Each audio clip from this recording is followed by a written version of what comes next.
পৃথিবীতে এমন কিছু মানুষ আছে যাদের নিরাপত্তা ব্যবস্থাও সাধারণ নয় বরং অবিশ্বাস্য। একজনকে রক্ষা করতে যদি লাগে একটা সেনাবাহিনী, তাহলে বুঝে নাও এই মানুষটা সাধারণ কেউ নয়। আজ আমরা দেখব বিশ্বের সবচেয়ে সুরক্ষিত মানুষদের, একদম লেভেল 1 থেকে লেভেল 100 পর্যন্ত। রক্ষী বললেই আমাদের মনে ভরসা জাগে, কিন্তু এই মানুষটাকে দেখলে সেই ভরসা মুহূর্তেই মিলিয়ে যাবে। বিশ্বাস করে, এটা সম্ভবত ইতিহাসের সবচেয়ে অলস সিকিউরিটি, এমন এক রক্ষী যাকে তুমি নিজের নয় বরং তোমার সবচেয়ে শত্রুর পাহারা হিসেবে বসিয়ে দিতে চাও। একজন মানুষ যার চারপাশে 12 জন বিশাল প্রায় দানবের মতো বডিগার্ড ঘিরে আছে, কিন্তু তিনি নিজে চেয়ারে আরাম করে বসে আছে, হাঁটতে ইচ্ছা করে না, তাকে ঠেলে নিয়ে যেতে হয়। এই রক্ষীর এমন ভাবে আচরণ করে যে দেখলে মনে হবে এই লোকটাকেই রাখা হয়েছে শত্রুর পাহারায়, নিজের নয়। তাদের মুখে কোনো তীব্রতা নেই, চোখে সতর্কতার চিহ্ন মাত্র নেই, ফলে তারা শুধু একটি যান্ত্রিক দায়িত্ব পালন করছে, আর তাতে নিরাপত্তার যেন কোনো প্রাণী নেই। এখান থেকেই শুরু। নিচু থেকে উপরে উঠতে গিয়ে প্রতিটি ধাপেই তুমি ভিন্ন রকমের সুরক্ষা দেখতে পাবে। যদি তুমি ভেবে থাকো লেভেল 1 মানেই নিরাপত্তার শেষ কথা, তাহলে একবার লিল বেবি এর কনসার্টে যাও। একজন ফ্যান মঞ্চে উঠে লাফ দিল মাত্র, আর মুহূর্তের মধ্যেই পুরো স্টেজটা ফাঁকা হয়ে গেল, যেন বজ্রপাতের গতিতে রক্ষীরা ছুটে এলো, আর কাউকে তার 1 ইঞ্চি কাছেও যেতে দিল না।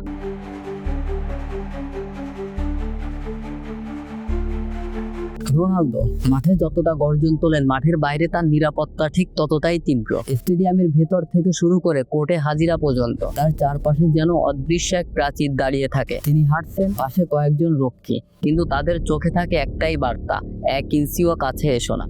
ফ্যানদের মধ্যে কেউ একটু এগিয়ে এলেই মুহূর্তের মধ্যে রক্ষীরা ঘিরে ফেলে তাকে। বন্ধু ভাবাপন্ন হাসির আড়ালেও সেই সতর্কতার আগুন সবসময় জ্বলছে। কখনো কখনো মনে হয় রোনালদোর নিরাপত্তা যেন সীমা ছাড়িয়ে গেছে, যেন সুরক্ষার নামে এক ধরনের অদৃশ্য শৃঙ্খল, কিন্তু সেই শৃঙ্খলই হয়তো তাকে আজকে রোনালদো বানিয়েছে।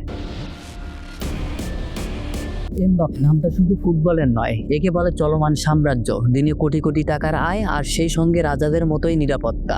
যখনই তিনি কোনো দেশে যান, তার চারপাশে থাকে মিলিটারি গ্রেড প্রোটেকশন, কালো পোশাক, কানে ইয়ারপিস, চোখে সানগ্লাস পরা রক্ষীরা যেন ছায়ার মতো তাকে ঘিরে রাখে। জনতা চিৎকার করছে, ভিড় ঠেলছে সামনে, কিন্তু এমবাপ্পে হাঁটছেন, হাত নাড়াচ্ছেন, অথচ তার 1 মিটার কাছেও কেউ যেতে পারে না। তার প্রতিটি সফর যেন রাজকীয় এক শোভাযাত্রা, যেখানে নিরাপত্তাই আসল রাজদণ্ড। মনে হয় ফুটবল মাঠে তিনি যত দ্রুত দৌড়ান, বাস্তব জীবনে তার নিরাপত্তাও ঠিক ততটাই দ্রুত চলে।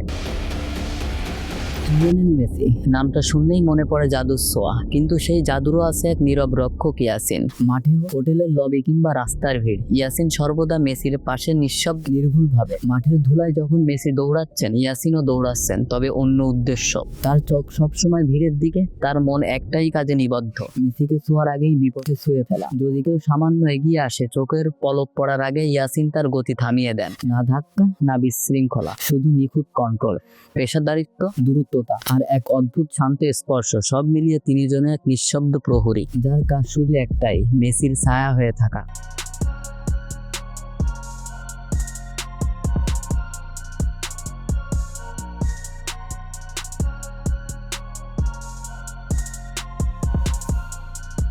আর এখন আসো সেই মানুষটার কাছে যার নামেই টাকা, ফ্লয়েড মানি মেওয়েদার। যে মানুষ বক্সিং রিংয়ে অপরাজিত, তার নিরাপত্তাতেও কোনো রকম ছাড় নেই। রেড কার্পেটে হাঁটছেন, পাশে 7 ফুট লম্বা দানবের দেওয়াল। শপিং এ যাচ্ছেন, চারপাশে সশস্ত্র বডিগার্ড। একটা সাধারণ ছোঁয়া পাওয়া যায় না তার কাছে।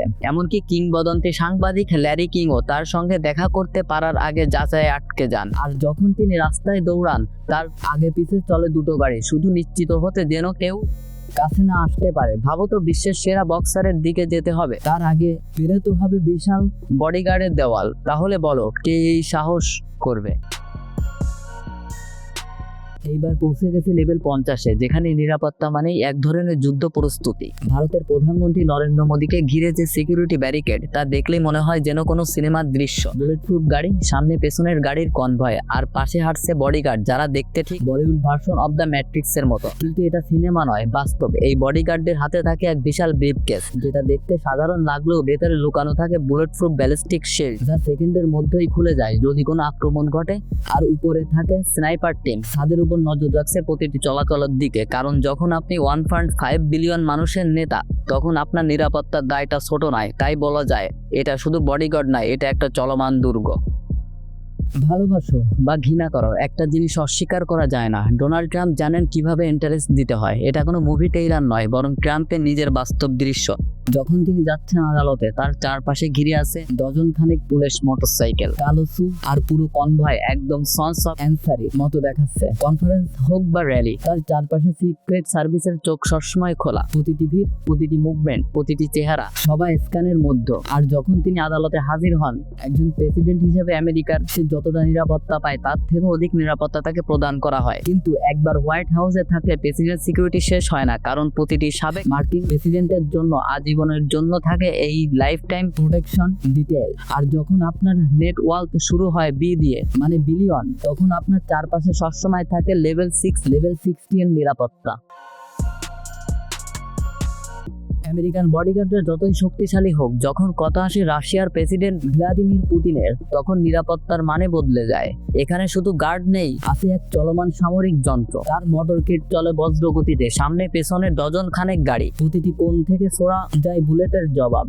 তুমি যদি চেষ্টা করো তার কাছে যেতে, আগে তোমাকে ধরতে হবে ওদের, আর সেটা প্রায় অসম্ভব। পুতিনের চারপাশে থাকে ফেডারেল প্রোটেকটিভ সার্ভিস, যারা তার প্রতিটি দৃষ্টি, প্রতিটি শব্দ, এমনকি প্রতিটি সাংবাদিকের মুখভঙ্গিও বিশ্লেষণ করে। একটা ভুল শব্দ, একটা সন্দেহজনক নড়াচড়া, আর তুমি সঙ্গে সঙ্গে ঘিরে ফেলবে এই নীরব দানের, আর তোমাকে সঙ্গে সঙ্গে ঘিরে ফেলবে এই নিবিড় দানবের। আর পুতিনের পাশে দাঁড়িয়ে যদি কখনো কোনো অতিরিক্ত আত্মবিশ্বাসী লোক হাত মেলাতে চায়, তাকে এক সেকেন্ডেই ঠান্ডা করে ফেলে তার বডিগার্ডরা। এটাই সেই নিরাপত্তা যেখানে কেবল দূরত্ব থেকে তাকিয়ে থাকা যায়, কারণ কাছে যাওয়াটা হতে পারে তোমার শেষ ভুল। যখন কোনো দেশের প্রেসিডেন্ট রাস্তায় নামেন, তখন সেটাকে যাত্রা বলা যায়, কিন্তু যখন তুরস্কের প্রেসিডেন্ট এরদোয়ান বের হন, তখন সেটা একবারে সামরিক অভিযান, যার কনভয় মানেই দশকের সবচেয়ে নিখুঁত পরিকল্পনা। সামনে পেছনে সারি সারি আর্মড কার, ছাদে বসানো গার্ড, আর মাথার উপর ঘুরছে একটি সার্কেল হেলিকপ্টার। যে রাস্তায় তিনি যাবেন সেই রাস্তা কয়েক ঘন্টা আগেই ক্লিন করা হয়, সব ট্রাফিক বন্ধ, সব জ্বালানা পর্যবেক্ষণ। আর যদি কোথাও সামান্য সন্দেহ তৈরি হয়, সেকেন্ডের মধ্যে হাজির হয় পুরো একটা দল সশস্ত্র স্পেশাল ইউনিটের। তার নিরাপত্তার জন্য ব্যবহার করা হয় বুলেট প্রুফ বাস, যার ছাদেও থাকে গার্ড, আর প্রতিটি কোণ নজরদারিতে থাকে ড্রোন ক্যামেরায়। তুরস্কের প্রেসিডেন্টের নিরাপত্তা শুধু একটা টিম না, এটা পুরো এক মোবাইল ব্যালেট ইউনিট। প্রতিটি চলাফেরা পরিকল্পনা মিলিটারি প্রেসক্রিপশনে করা হয়, যেন কয়েক সেকেন্ডেই পুরো শহর সামরিক গাড়িতে পরিণত হতে পারে। আর এটি যদি এক মুহূর্তের জন্য তার গাড়ির চোখে চোখ রাখে, তোমাকে লক্ষ্য করছে অন্তত 10টা স্কোপ। এটা সেই লেভেল যেখানে প্রেসিডেন্ট নয়, পুরো রাষ্ট্রই তার প্রহরী। লেভেল 19, চীন মানে শৃঙ্খলার শক্তি, কিন্তু এই শক্তির কেন্দ্রেই আছে এক ব্যক্তি, শি জিনপিং। তার নিরাপত্তা কোনো ইউনিট নয়, এক সেনাবাহিনী। 2 মিলিয়ন সৈন্যে তার আনুগত্য শপথ নিয়েছে, যেখানে যান সেখানে হাজারো বডিগার্ড, স্নাইপার আর কমান্ডো ইউনিট। এই মানুষটির কাছে পৌঁছানো মানেই চীনের পুরো সামরিক শক্তিকে চ্যালেঞ্জ করা, যার ফল একটাই, আত্মহত্যা। লেভেল 100,